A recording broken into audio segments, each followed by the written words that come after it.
welcome all. We are in the sixth round of Norway Chess 2025, and world champion Gukesh is ready to take on 5 times world champion and world number 1 player Magnus Carlsen. On day 1 itself in this tournament, Magnus Carlsen defeated Gukesh, and now Gukesh is ready to take on him.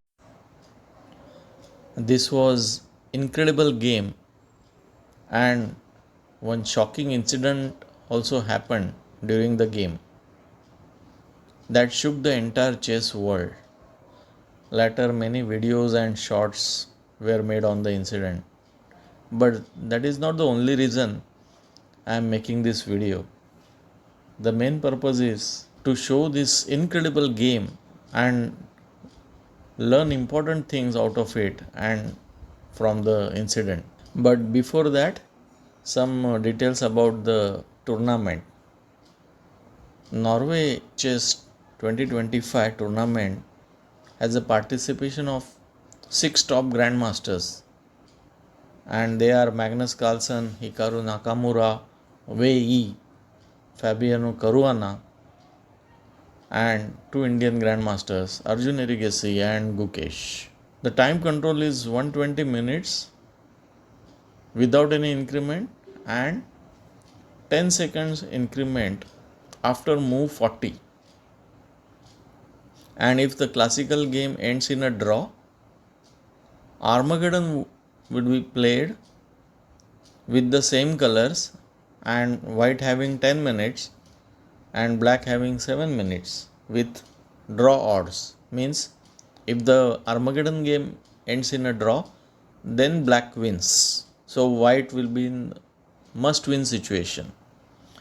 And increment for Armageddon game is 1 second per move, but that too after move 40.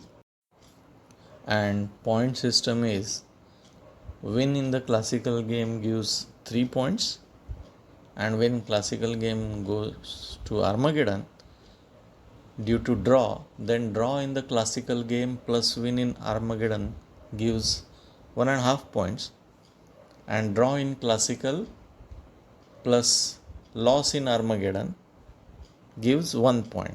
So that was the format of the tournament.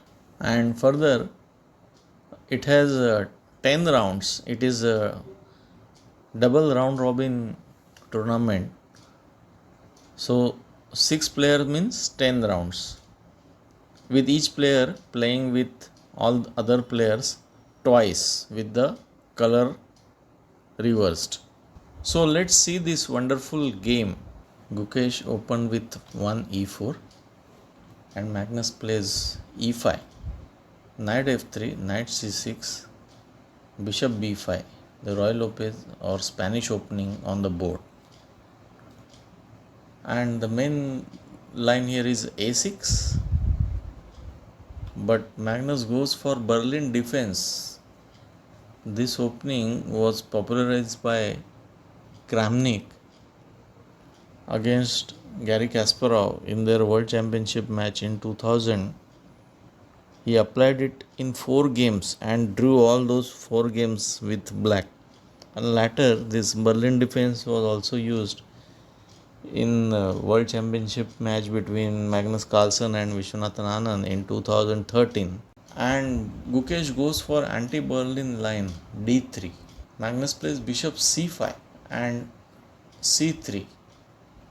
Short castles. Here now actually white can take on e5 after taking on c6, because now there is no queen d4, famous trap in Roy Lopez, because of c3 now. But Gukesh goes for short castle, a safe play, and Magnus plays d6. Now this bishop diagonal is open, so Gukesh plays h3. a6 attacking the bishop, bishop goes to a4. Now Gukesh don't want to exchange his strong bishop because c3 is already played, and then he can use this bishop to put on this long diagonal targeting the castled king. h6 was played, and Gukesh plays rook e1, b5 attacking the bishop, and bishop comes to c2. Now black bishop goes to b6 because d4 is threatened anyway, but Gukesh plays nbd2 and knight e7. Now the idea is c5, and Gukesh plays a4, taking the advantage of this spin. Now the threat is a takes b5, and black cannot take with the pawn because his rook is undefended. So Magnus plays rook b8, and now comes d4, knight g6, knight f1. So this is normal knight maneuvering in the Royal Lopez. Knight of b1 goes to d2, then he goes to f1, and then he goes to either g3 or e3, and there comes c5, knight to g3, and there is only one game with black playing queen c7 here. That was played in 2023, but Magnus goes for c takes d4, c takes d4, b takes a4, bishop takes a4, and bishop b7. Because this diagonal is now already closed, so he decided to put the bishop on b7 and attacking the e4 pawn, and his other bishop is already targeting the castled king. Gukesh closes the center with d5. He shuts one bishop, but the other bishop gets open. a5, bishop e3, exchanging the bishop, but Magnus simply plays bishop c8. Now he is threatening to take on e3 and take the b2 pawn. So Gukesh plays b3, but now that makes his white square bishop bad. Bishop takes e3, rook takes e3, and knight f4. Now there could be ideas of the sacrifice on the h3, because knight is targeting, bishop is targeting, knight can come to h5, and now queen can jump, and all these are attacking ideas. But of course this knight is there to protect g5 and h4 also. Bishop c6, as I said, it is not doing much there. Rook b4, rook comes forward, and queen c2 inaccuracy. It is better to play knight d2, and after knight d7, then bishop takes d7, bishop takes d7, and king h2, and after that white can play queen c2. g6. Now the idea of g6 is actually bishop a6, but if bishop a6 is played without g6, then knight can jump to f5. So that is why g6 first, king h1, and now bishop a6, queen a2. Now another inaccuracy, bishop d3, knight d2. Now there is lot of pressure on the e4, so rook is targeting, this knight on f6 is also attacking, and now the third attacker has been put by Magnus on e4, so that is why knight d2. Now Magnus starts the kingside attack, h5, threatening h4, and when one defender is removed, he can take on e4 then. So Gukesh picks up a5 pawn and offers queen trade. Magnus trades the queen, queen takes a5, rook takes a5, and now h4, attacking the knight, but Gukesh plays rook a4. Magnus brings the other rook to support the rook, and now rook goes back to a2, king g7, and now rook a7, pinning the f7 pawn. Rook d4. Rook is further putting pressure in the center. Knight f3, inaccuracy. It was better to play ngf1.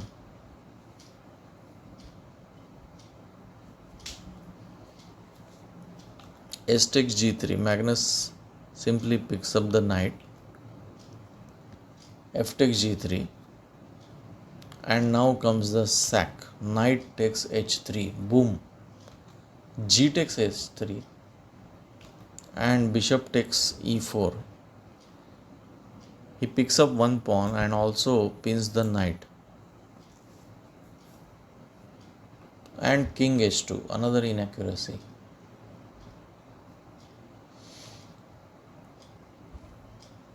But now Magnus makes inaccuracy. Rook d1.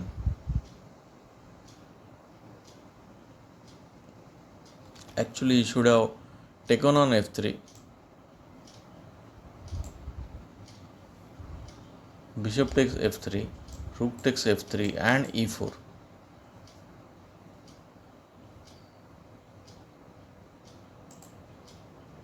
But in spite of this inaccuracy, Magnus has a tremendous advantage. g4. To play g5, attacking the knight, and when knight moves, then rook takes e4, picking up the bishop. So Magnus plays bishop takes d5, bishop takes d5, knight takes d5, attacking the rook, rook e2, knight f4, again attacks the rook, and rook comes to c2. And now Magnus brings up his king f6, h4, king e6, knight g5 check. Now Gukesh is trying to create counter play in the difficult position. King d5, rook a5 check, king d4, rook a4 check, king d3, attacking the rook, so rook goes to f2. And here Magnus makes a big mistake. f6. He could have played rook h8 or even f5 also directly. So rook f3 check, king e2, attacking the rook, but rook is supported. So rook a2 check, rook d2, rook takes d2, king takes d2, knight e4 check, king e2 attacks the rook, king g3 supporting the rook. Now white can pick up any of this pawn because now his rook is well guarded by the king. So Magnus plays d5 and knight takes f6, and Magnus plays rook f8. Now his idea is, if white plays knight d7 attacking the rook, then he has a beautiful move, knight check. And after g takes h5, rook takes f3 is a check.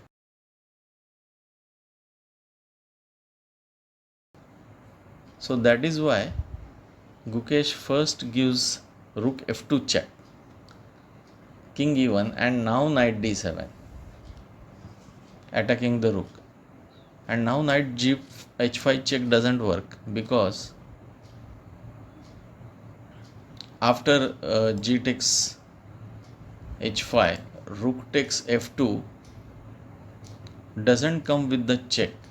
So white will take the pawn on g6 and promote, no, because black rook cannot return to f8. It is controlled by knight, and Magnus makes another big blunder. Knight e2. Both the players were under 20 seconds. Rook takes e2, king takes e2, and knight takes f8. d4. So Magnus must have seen all this thing, and he might have thought that his passed pawn could save the game, because the knight is generally not the good chaser, and it is said that knight on the rim is dim. Knight is the best blockader but not chaser. But let's see what happened in the game. Knight e6, d3, pawn is running, knight c5, attacking the pawn.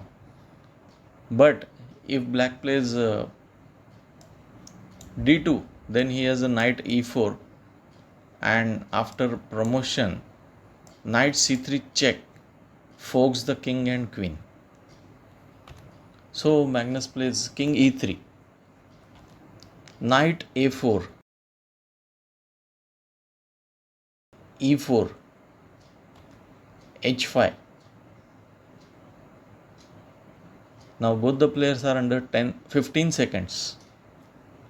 G takes h5, G takes h5, and king d2. He cannot push the pawn, because if d2, then knight b2, controlling the queening square. So Magnus plays king d2, still knight b2, because his idea is to give knight c4 check. e3, knight c4 check, king e2, and the last winning move, king f4. Now black loses the e3 pawn, and the knight also controls the promotion square, and his pawn queens now. That is why Magnus resigned. And now the shocking incident happened. Magnus banged the table. He immediately says sorries and offers a handshake. He gets up from the chair and says, "Oh my God." Gukesh was literally shaking. This was the same emotions and moments of the World Championship match against Ding Liren. Now Gukesh gets up from the chair and goes to the side. He could not believe what happened. And Magnus again says sorries, and while leaving the hall, he pats on the back of the Gukesh. What a sportsman spirit. And after that, the audience clapped and applauded the world champion's victory.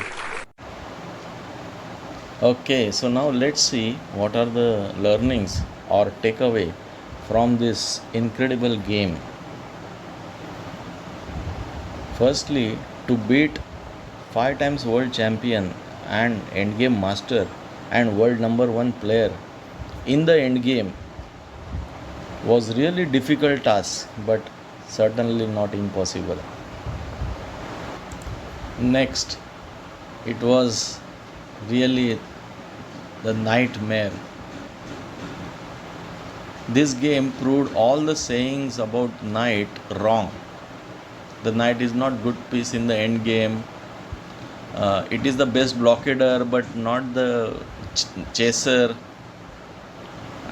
and the knight on the rim is dim, यानी कि कोने में घोड़ा काम करे थोड़ा. So Magnus was relying on his passed pawns, but knight successfully jumped and stopped them. Look at the knight jumps. So really a beautiful learning for all of us.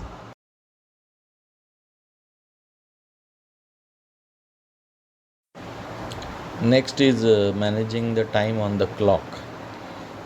Gukesh was losing many games previously under time pressure, mostly on move 40, etc.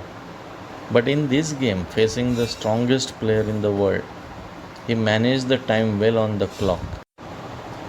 And lastly, apart from all other factors, the most important factors are calculation, intuition, and self confidence during the game.